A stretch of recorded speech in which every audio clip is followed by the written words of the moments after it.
Salam, hər vaxtınız xeyir. Mən Vüqar və siz Vuqa Travel kanalını izləyirsiniz.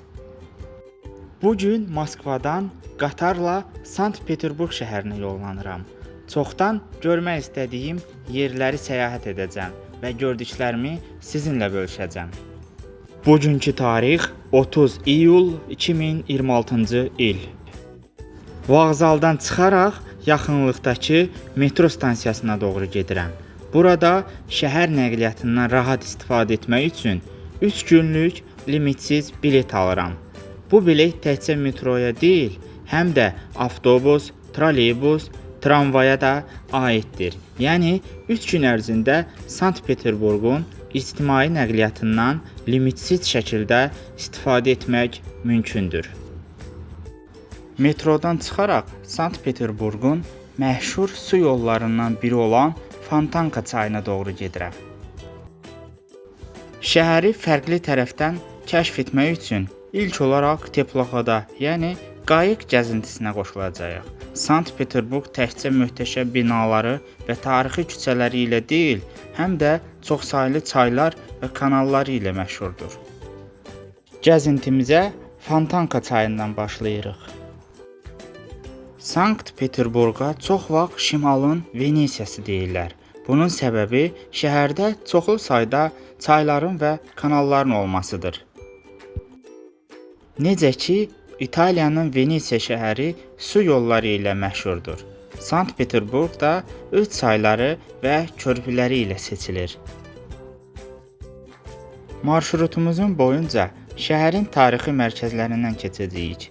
Yolumuz üzərində Fontanka çayı, Moyka çayı və Krukov kanalı ilə hərəkət edəcəyik. Bu su yolları bizi şəhərin ən gözəl və tarixi hissələrinə aparır. Gəzintimizin sonunda Sankt-Peterburqun əsas çayı olan Neva çayına çıxacağıq. Neva çayı şəhərin yaranmasında böyük rol oynayıb və bu gün Sankt-Peterburqun əsas simvollarından biridir.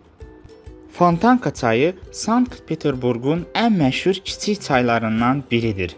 Uzunluğu təxminən 7 kilometrdir və Neva çayının bir qoludur. Çayın dərinliyi hissədən hissəyə dəyişir. Bəzi yerlərdə təxminən 3 metrə qədər çatır. Bu sularda əsasən şirin su balıqları yaşayır. Çayda əsasən durna balığı, xam balığı, çapaq, sazan və xırda xəşən balıqları və digər şirin su balıqları yaşayır. Krukov kanalı Sankt-Peterburqun tarixi kanallarından biridir. Kanal 18-ci əsrdə salınıb və şəhərin mərkəzi hissəsindən keçir. Uzunluğu təxminən 1,5 kilometrdir. Sahillərində tarixi binalar, körpülər və gözəl şəhər mənzərələri yerləşir.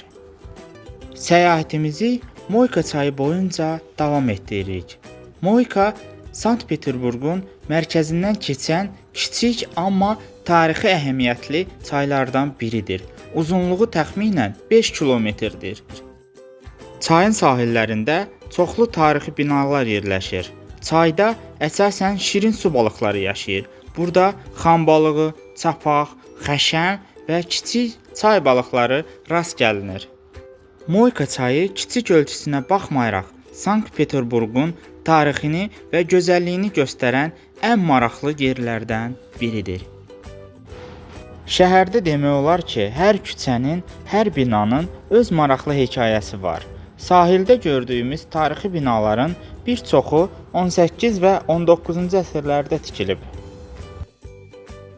Vaxtilə burada zadəgan ailələri, məşhur yazıçılar və dövlət adamları yaşayıb.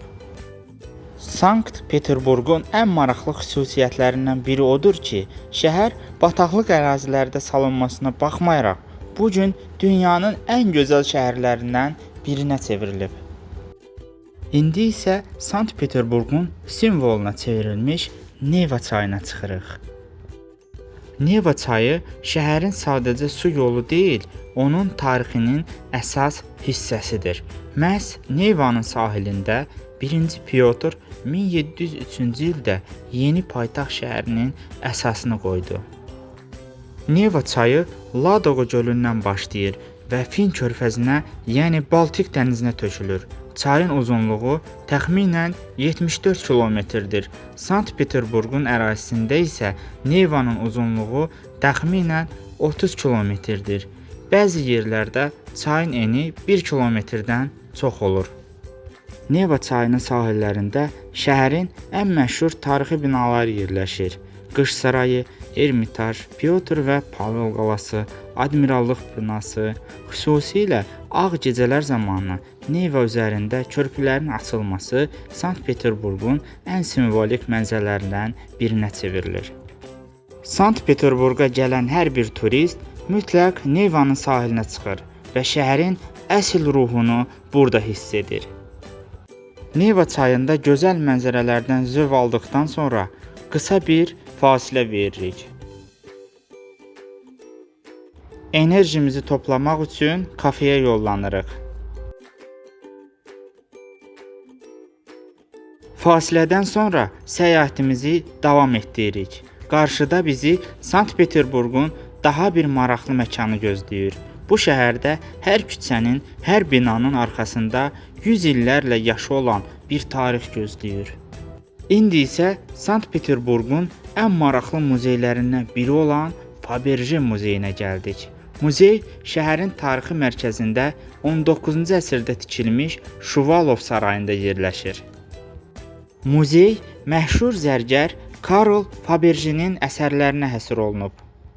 Faberje xüsusilə Rusiya imperator ailəsi üçün hazırladığı qiymətli pasxa yumurtaları ilə dünya şöhrəti qazanıb.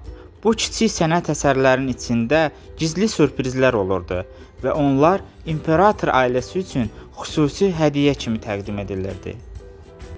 Faberje yumurtaları qızıl, gümüş, qiymətli daşlar və nadir materiallardan hazırlanırdı.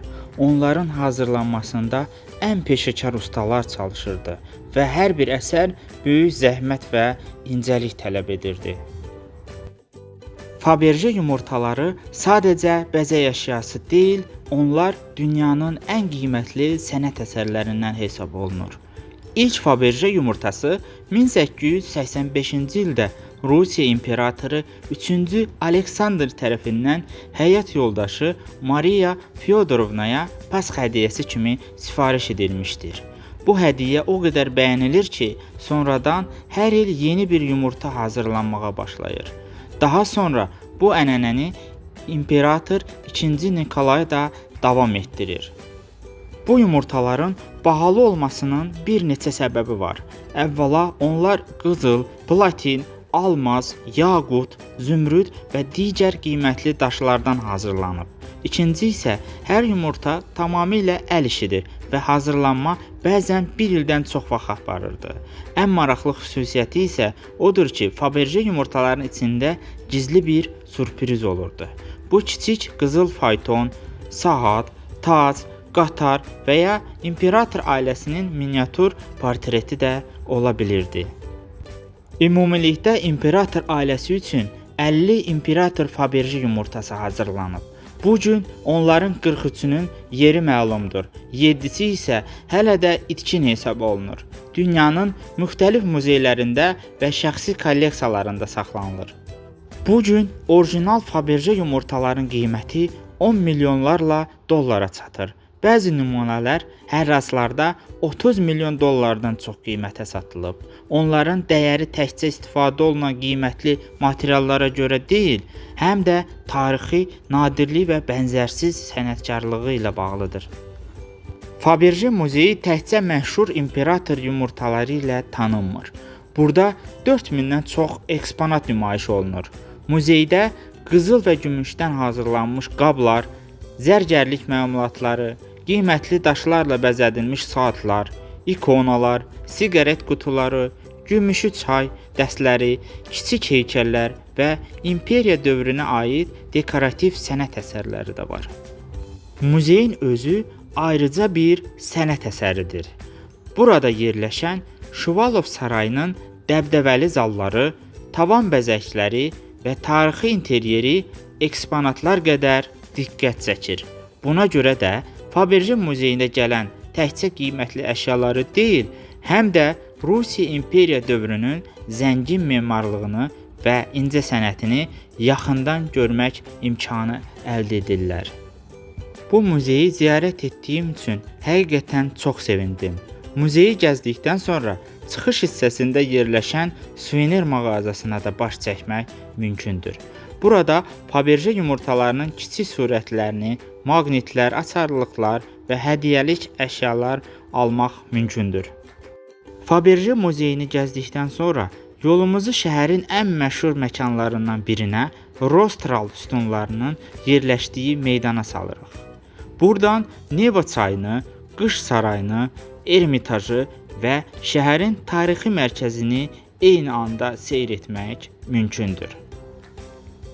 Gördüyümüz bu hündür qırmızı sütunlar 1810-cu ildə tikilib. Onlar vaxtilə mayak kimi istifadə olunurdu və Neva çayı ilə şəhərə gələn gəmilərə yol göstərirdi. Sütunların üzərində gəmi burunları, yəni rostralar Rusiyanın dəniz gücünü və qələbəni simvolizə edir. Şəhərə gələn turistlərin əksəriyyəti mütləq burada dayanıb şəkil çəkdirir. Sütunlardan sonra yolumuzu dünyanın ən məşhur muzeylərindən biri olan Ermitaja salırıq. Artıq axşam saatları olduğuna görə muzey bağlıdır. Buna görə də muzeyin daxilini deyil, ətrafını gəzərək onun möhtəşəm memarlığı və tarixi ilə yaxından tanış oluruq. Ermitaj muzeyi 1764-cü ildə İmperatriça II. Yekaterina tərəfindən yaradılıb. Hər şey onun Avropadan aldığı 225 rəsm əsəri ilə başlayıb. Bu gün Ermitaj dünyanın ən böyük və ən zəngin muzeylərindən biridir. Burada 3 milyondan çox eksponat qorunur və onları bir günə görmək demək olar ki, mümkün deyil. Muzeyin əsas binası olan Qış sarayı uzun illər Rusiya imperatorların rəsmi iqamətgahı olub. Bu sarayın divarları imperiya dövrünün ən mühüm hadisələrinə şahidlik edib. Bu gün isə Ermitaj təkcə Rusiyanın deyil, bütün dünyanın ən qiymətli mədəniyyət xəzinələrindən biri hesab olunur. Ermitajın zəngin kolleksiyasında Azərbaycana aid tarixi eksponatlar da qorunur. Burada qədim arxeoloji tapıntılar, xalçalar, bəzək əşyaları, keramika nümunələri və müxtəlif sənət əsərləri nümayiş olunur. Ermitajın ən maraqlı simvollarından biri olan Ermitaj pişikləridir. Bu pişiklər 18-ci əsrdə Kazandan gətirilib. Onların əsas vəzifəsi sarayı və sonradan muzeyin qiymətli kolleksiyalarını siçanlardan qorumaq olub. Kazan katedralı 19-cu əsrin əvvəllərində tikilib. Onun ən diqqət çəkən xüsusiyyəti qarşısındakı yarımdairə formasında yerləşən böyük sütunlu qalereyasıdır.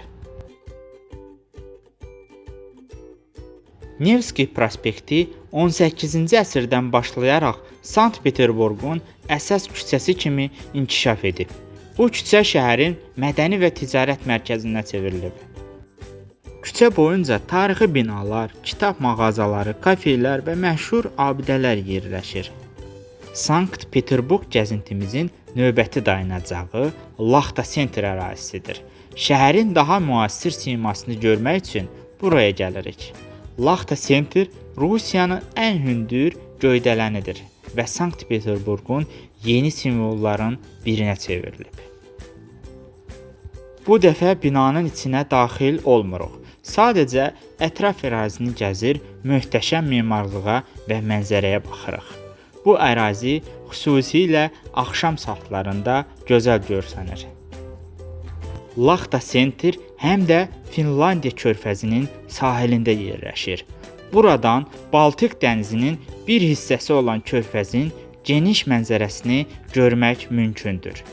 Dəniz, müasir memarlıq və şəhər panoraması burada çox fərqli bir atmosfer yaradır. Laxta Centerin hündürlüyü təxminən 462 metrdir və Avropanın ən hündür binası hesab olunur. Artıq gecə yarısıdır. Sankt-Peterburqun ən məşhur mənzərələrindən birini görmək üçün Neva çayında gecə gəzintisinə çıxırıq. Qarşımıza isə şəhərin simvollarından biri olan açılan körpülər gözləyir. Sankt-Peterburq Neva çayı və çoxsaylı kanallar üzərində yerləşdiyi üçün körpülər şəhərin ayrılmaz hissəsidir. Gecə saatlarında bəzi körpülər böyük gəmilərin Baltik dənizindən şəhərin iç hissəsinə keçməsi üçün yuxarı qaldırılır. Körpülərin açılması adətən gecə vaxtı həyata keçirilir. Bu proses Sankt-Peterburqun ən məşhur turist tamaşalarından biridir. Xüsusilə Neva çayı üzərində açılan körpülər arxa planda işıqlı qış sarayı və şəhərin tarixi binaları ilə birlikdə möhtəşəm mənzərə yaradır.